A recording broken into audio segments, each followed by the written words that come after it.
ആത്മീയ ഭോജ്യത്തിൽ നാം ഇന്ന് വിചിന്തനം ചെയ്യുന്നത് ഒരു ചോദ്യം, നമ്മോട് ചോദിക്കപ്പെട്ടിരിക്കുന്ന ചോദ്യമായിട്ട് പ്രത്യേകിച്ച് ഈ വിഷയവുമായി ബന്ധപ്പെട്ടവർ ഹൃദയത്തിലേക്ക് ഏറ്റെടുക്കുന്നത് നല്ലതാണ്.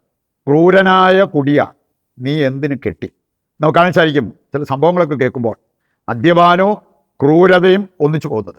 അതുമൂലം വളരെയേറെ ബുദ്ധിമുട്ട് സഹിക്കേണ്ടി വരുന്ന, ത്യാഗമെടുക്കേണ്ടി വരുന്ന പല വ്യക്തികളെക്കുറിച്ചും പല കുടുംബങ്ങളെക്കുറിച്ചും നമുക്ക് മനസ്സിലാക്കാൻ പറ്റും. ഇതിൻ്റെ സംഭവങ്ങൾ ഞാൻ ഓർക്കുകയാണ്. +2 കഴിഞ്ഞ ഒരു പെങ്കൊച്ചിനെ കൊണ്ട് അവളുടെ അമ്മ വരികയുണ്ടായി. അവൾക്ക് ഒരു പ്രാർത്ഥന സ്വീകരിക്കാൻ. അവളുടെ ഒരു പ്രത്യേകത എന്ന് പറഞ്ഞാൽ മ്ലാനവദനം. അവൾക്ക് ഒരുപാട് അവളുടെ മനസ്സിൽ ദുഃഖം, അതുപോലെ തന്നെ ഭയം തളം കെട്ടിക്കിടക്കുന്നതായിട്ട് നമുക്ക് കാണാൻ പറ്റും സംസാരിച്ച് വരുമ്പോൾ. ഇനി അതിൻ്റെ എല്ലാം കാരണം പറഞ്ഞത് അവളുടെ അപ്പൻ്റെ മദ്യപാനം. പുള്ളി കുടിച്ചിട്ട് വന്നു കഴിഞ്ഞാൽ ഭാര്യയെ തല്ലും, ക്രൂര വിനോദമാണ്. ഇനി അങ്ങനെ ഇത് കണ്ടുകൊണ്ടിരിക്കുമ്പോഴത്തേക്കും ഈ കൊച്ചോടി വരുമായിരുന്നു, അവക്കെട്ടും കൊടുക്കുമായിരുന്നു. ഇനി അതെല്ലാം കൂടെ കണ്ട് അനുഭവിച്ച് ഇവൾ വളരെ ഇൻട്രോവേർട്ടായി. ഇവക്കാരോട് വർത്താനം പറയണമെന്നില്ല, ആരുമായിട്ട് കൂട്ടുകൂടണമെന്നില്ല. അങ്ങനെ തന്നിലേക്ക് തന്നെ ഒതുങ്ങിപ്പോയ, അതും പോരാഞ്ഞിട്ട് ഈ ഭയവും അതുപോലെ തന്നെ നിരാശയും സങ്കടവുമെല്ലാം ഉള്ളിൽ കിടക്കുന്നത് കൊണ്ട് അവളുടെ കഴിവുകൾ പോലും അവൾക്ക് പ്രയോജനപ്പെടുത്താൻ പറ്റാതെ പോകുന്നു. പഠന മേഖലയിൽ അവൾക്കൊന്ന് ഉയരാൻ സാധിക്കുന്നില്ല. അങ്ങനെ ഒരുപാട് പ്രശ്നങ്ങൾ ആ കൊച്ചിൻ്റെ ജീവിതത്തിലേക്ക് വന്നു. സ്വന്തം അപ്പം കാരണം. വേറൊരു സ്ത്രീ വേദനയോടെ പറഞ്ഞത്, എൻ്റെ ഭർത്താവ് കുടിച്ചു കഴിഞ്ഞാൽ ചിലപ്പം മൃഗത്തെക്കാൾ കഷ്ടം. ഇനി ഏതെല്ലാം രീതിയിലാണ് പുള്ളി പീഡിപ്പിക്കുന്നത്, എനിക്ക് പേടിയാണ്. എൻ്റെ കൂടെ അവർ പറഞ്ഞത്, ഒരു കൊച്ച് അബോർഷനായി പോകാൻ കാരണം ഞാൻ ആ കൊച്ചിനെ ഗർഭം ധരിച്ചിരുന്നപ്പോൾ എൻ്റെ വയറിനിട്ട് ചവിട്ടിയതാണ്. ഭർത്താവ് കുടിച്ചിട്ട് വന്ന് ചെയ്ത ഒരു കാര്യം, ഇവളെ തൊഴിച്ചപ്പോൾ അത് വയറിനിട്ട് കൊണ്ടിട്ട് ഗർഭസ്ഥ ശിശു അലസിപ്പോയി. ഇതുപോലെ ക്രൂരത കാണിക്കാൻ, അല്ലെങ്കിൽ മദ്യപിച്ച് ആ കടുത്ത സ്വാർത്ഥതയിൽ ജീവിക്കാൻ ആഗ്രഹിക്കുന്നവരായിരുന്നെങ്കിൽ അവരെന്തിനു കെട്ടാൻ പോയി? അതുകൊണ്ടാണ് ഈ ചോദ്യം ഞാൻ ചോദിച്ചത്. ക്രൂരനായ കുടിയാ നീ എന്തിനു കെട്ടി?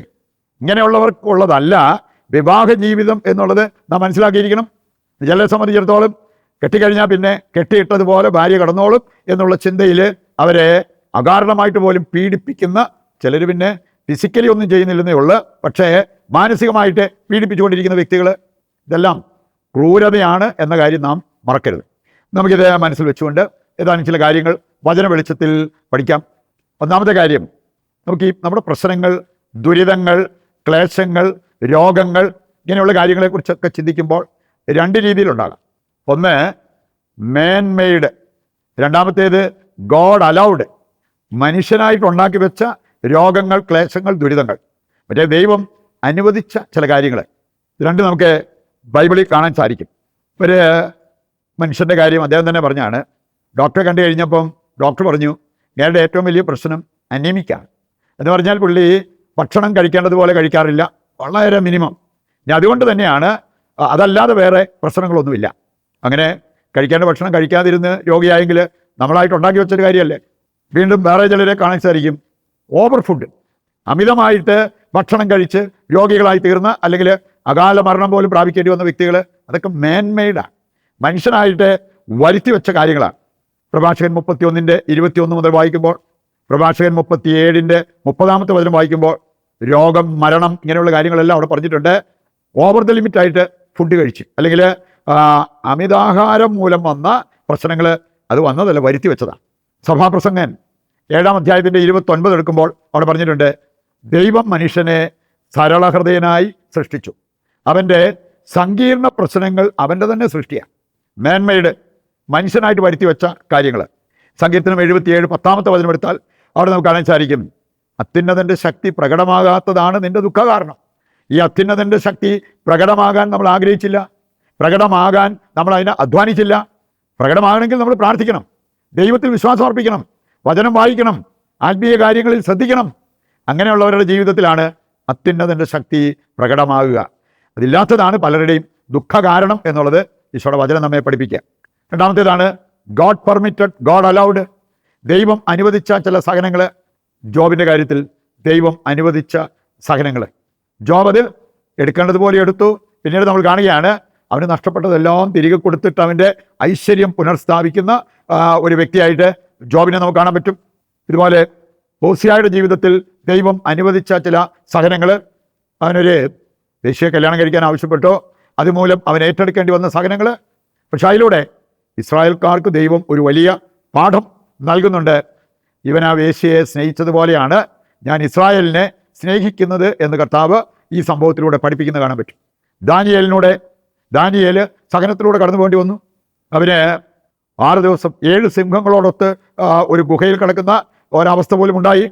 ഇതെല്ലാം ദൈവം അനുവദിച്ചതാണ്. പക്ഷെ അതിനെല്ലാം സൽഫലങ്ങൾ ഉണ്ടായി എന്നുള്ളത് വചനത്തിൽ നമ്മൾ കാണുന്ന കാര്യങ്ങളാണ്.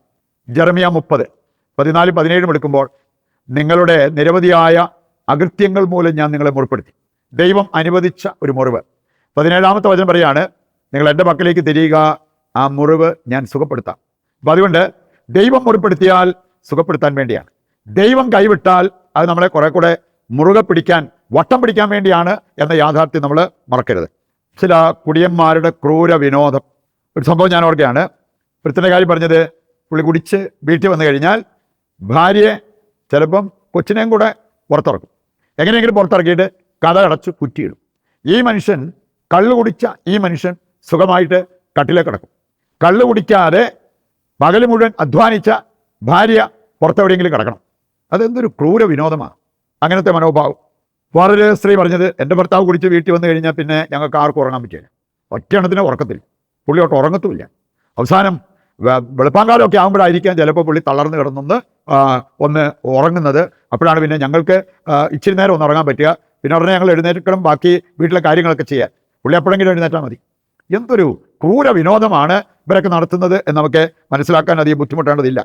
വേറെ അപ്പച്ചൻ അദ്ദേഹം സൂചിപ്പിച്ചൊരു കാര്യം, അച്ഛൻ ഞാൻ എൻ്റെ മക്കളെ സ്നേഹിച്ചിട്ടില്ല. അതിൻ്റെ മെയിൻ കാരണം എന്നെ നശിച്ച കുടിയാണ്. ഞാനൊരു തീരുമാനമെടുത്തു, അത് ഉപേക്ഷിക്കാൻ, ഇനി അതിലേക്ക് പോകാതിരിക്കാൻ പ്രാർത്ഥിക്കണം എന്ന് പറഞ്ഞ് കണ്ണീരോടെ യാചിച്ച ഒരപ്പച്ചൻ. നമുക്ക് മദ്യപാനികൾ ഇതുപോലത്തെ ക്രൂര വിനോദങ്ങളൊക്കെ കാണിക്കുന്നുണ്ടെങ്കിലും പ്രാർത്ഥിച്ചു കഴിഞ്ഞാൽ അവർക്കൊക്കെ മാനസാന്തരം സംഭവിക്കാവുന്നതേ ഉള്ളൂ എന്നുള്ളത് നാം തിരിച്ചറിയേണ്ട ഒരു കാര്യമാണ്. വിവാഹ ജീവിതം പറഞ്ഞിട്ടുള്ളത് മാന്യന്മാർക്കാണ്. വിവാഹ ജീവിതം മാന്യമായി കരുതപ്പെടണം എന്നുള്ളത് ഹെബ്രായ ലേഖനം 13:4 വായിച്ചാൽ കാണാൻ പറ്റും. അപ്പം അതുകൊണ്ട് മാന്യതയില്ലാത്തവർ ഈ കാര്യത്തിന് പോകരുത്. ഇങ്ങനെയുള്ള ഇതിനു മുമ്പ് ഞാൻ പറഞ്ഞ ഈ കാര്യങ്ങളെല്ലാം മാന്യതയുള്ള കാര്യമല്ല എന്ന് ഏത് വ്യക്തിക്കും മനസ്സിലാക്കാവുന്ന കാര്യങ്ങളാണ്. നമുക്ക് ഈ ഒരു സന്ദേശം ഹൃദയത്തിലേക്ക് ഏറ്റെടുത്ത് അത് ജീവിക്കുവാൻ വേണ്ട കൃപയ്ക്കായി പ്രാർത്ഥിക്കാം. ലോകമാസകലമുള്ള എല്ലാ മദ്യപാനാസക്തിയിൽ കുടുങ്ങിക്കിടക്കുന്ന വ്യക്തികളുടെ മാനസാന്തരത്തിന് വേണ്ടി പ്രാർത്ഥിക്കുകയും ചെയ്യാം. ഇന്നിൻ്റെ എല്ലാ പ്രാർത്ഥനാ നിയോഗങ്ങളും നിശബ്ദതയിൽ ദൈവകരങ്ങളിൽ ഏൽപ്പിക്കാം. കർത്താവ് നമ്മുടെ എല്ലാ ആവശ്യങ്ങളും നിറവേറ്റി നമ്മെ അനുഗ്രഹിക്കും എന്നുള്ള ആ ഒരു ശുഭാപ്തി വിശ്വാസത്തോടെ ദൈവത്തെ സ്തുതിച്ചുകൊണ്ട് ദിവ്യകാരുണ്യത്തിൻ്റെ ആശീർവാദം നമുക്ക് സ്വീകരിക്കാം. യേശുവേ നന്ദി, ഹല്ലേലൂയ. കർത്താവേ, ഞങ്ങളുടെ എല്ലാ പ്രാർത്ഥനാ നിയോഗങ്ങളും അവിടുന്ന് സ്വീകരിക്കണമേ. ഞങ്ങൾക്ക് നന്മയാകുന്നത് നൽകി അനുഗ്രഹിക്കുവാൻ തിരുവുള്ളമാകണമേ. യേശുവേ നന്ദി, യേശുവേ സ്തുതി.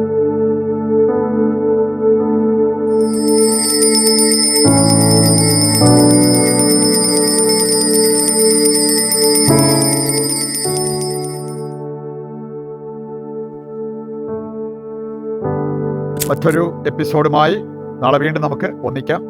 ദൈവം നിങ്ങളെ സമൃദ്ധമായി അനുഗ്രഹിക്കട്ടെ.